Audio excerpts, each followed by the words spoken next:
Welcome to icon Ganesh sir official YouTube channel. ఈ రోజు మన యూట్యూబ్ ఛానల్లో సార్క్ అనే టాపిక్ మీద కొన్ని ఇంపార్టెంట్ పాయింట్స్ని తెలుసుకుందాం. సార్క్ అంటే south Asian association for regional cooperation అని ఇంగ్లీష్లో ఫుల్ ఫామ్ ఇది. తెలుగులో దక్షిణాసియా ప్రాంతీయ సహకార సమైక్య అని అంటారు. తొలిసారిగా సార్క్ ఏర్పాటు చేసే ప్రతిపాదనను చేసిన వ్యక్తి ఎవరు అంటే జియావుర్ రెహమాన్.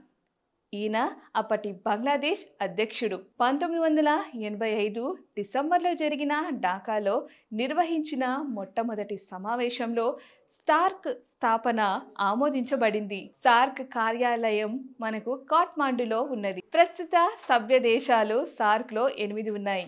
దీన్ని మనం గుర్తించుకోవడానికి ఎంబీబీఎస్ స్పెయిన్ అని షార్ట్కట్ ఉంది. ఇందులో ఎం అంటే మాల్దీవులు, బి అంటే బంగ్లాదేశ్, బి అంటే భూటాన్, ఎస్ అంటే శ్రీలంక, పి అంటే పాకిస్తాన్, ఏ అంటే ఆఫ్ఘనిస్తాన్, ఐ అంటే ఇండియా, ఎన్ అంటే నేపాల్. దీన్ని మనం ఎంబీబీఎస్ స్పెయిన్ అనే షార్ట్కట్ ద్వారా మనం గుర్తుంచుకోవచ్చు. ముఖ్య సార్క్ సమావేశాలు మొదటవది 1985 డార్క్ బంగ్లాదేశ్లో జరిగింది. రెండవది 1986 ఇండియాలో బెంగళూరులో జరిగింది. 18వది 2014 కాఠ్మాండు నేపాల్లో జరిగింది.